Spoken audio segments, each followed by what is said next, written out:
Hi friends, welcome back to my new blog.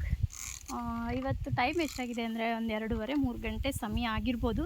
ಇವಾಗ ಬಿಸಿಲಲ್ಲಿ ಏನಪ್ಪ ಕೆಲಸ ಮಾಡ್ತಿದ್ದೀವಿ ಅಂತ ಅಂದರೆ, ಇವಾಗ ತುಂಬ ಬಿಸಿಲು ಕಾಲ ಇದ್ದಿದ್ದರಿಂದ ನನ್ನ ಗಾರ್ಡನ್ನ ನಾನೇನು ಮೇಂಟೈನ್ ಮಾಡಿರಲ್ಲ, ಫುಲ್ಲಾಗೆಲ್ಲ ಹಂಗೆ ಬಿಟ್ಟಿದೆ. ಸೊ ಇನ್ನೊಂದು ಸ್ವಲ್ಪ ದಿನ ಮಳೆ ಸ್ಟಾರ್ಟ್ ಆಗುತ್ತೆ, ಅಷ್ಟರಲ್ಲಿ ಚಿಕ್ಕದಾಗೆ ಗಿಡನ ಹಾಕಿಬಿಟ್ರೆ ಮಳೆಗಾಲಕ್ಕೆ ತುಂಬ ಚೆನ್ನಾಗಿ ಬರುತ್ತೆ ಅಂತೇಳಿ ನೋಡಿ ತುಂಬ ಸತ್ತೆ ಬೆಳ್ಕೊಂಡಿತ್ತು. ಅದಕ್ಕೆಲ್ಲ ನಮ್ಮ ಬಿಗ್ ಮ್ಯಾನ್ಗೆ ಇವತ್ತು ಹಾಫ್ ಡೇ ಕೆಲಸ. ಸೊ ಕಳೆನಾಶಕ ಹೊಡಿತಾ ಇದ್ದಾರೆ. ಮಾಮ ಬದನೆಕಾಯಿ ಗಿಡ ನೋಡ್ಕೊಂಡು ನೋಡಿ ಮಾಮ. ನೋಡ್ಕೊಂಡು ಅಂದರೆ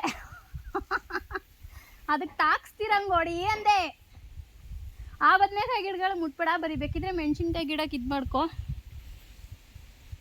ನೋಡಿ ಫ್ರೆಂಡ್ಸ್, ಎಷ್ಟೊಂದು ಫುಲ್ಲಾಗಿ ಸತ್ತೆ ಇತ್ತು. ಸೊ ಇವಾಗ ಈ ಸತ್ತೆ ಎಲ್ಲ ಹೋಗ್ಬೇಕಂದ್ರೆ ನಾವು ಇದನ್ನೆಲ್ಲ ಕ್ಲೀನ್ ಮಾಡಿಕೊಂಡು, ಅಂದರೆ ಸತ್ತೆ ತೆಗೆದು ಕ್ಲೀನ್ ಮಾಡಲಿಕ್ಕೆ ಕಷ್ಟ. ಸೊ ಹಂಗಾಗಿ ನಮಗೆ ಇಲ್ಲಿ ಕಳೆನಾಶಕ ಅದು ಬಾಟಲ್ ಬಂದು ಇರಿ ತೋರಿಸ್ತೀನಿ ಒಂದು ಸೆಕೆಂಡು.